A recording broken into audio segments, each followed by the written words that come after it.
Atun jana, Bai. ja ohitura bilakatu da, zemargarren urtea da? 16garrena. 16garrena, zu ondarrutik zatoz? Ni ondarrutara naiz, baina espaldi hemen bizi naiz. Azaldi hemen bizala. Eta ondarrutik, baina ondarrutik bai ekarri dituzu da atunak? Bai. Eta zenbat kilo? Horiari daki, baina uste dute... Larogei kilo edo zidituzela. Baina gero horiei buruak kendu behar da, eta bestea, eta 60 kilo bateko. Pasako kilo erdi. Eta zer izango da menua, ze prestatuko duzue, edo prestatu duzue atunakin? Menua erreza da. Lehena da ensalada. Gero, beste ensalada bat, tipula eta atuna. Gero, marmitakoa, eta gero atunarrea.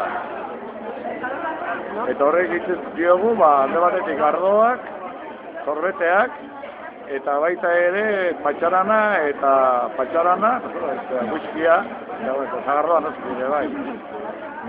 Elkarte batetik antolatzen duzue hau? Karrikiri, Iruñako Euskaldunon elkartea da.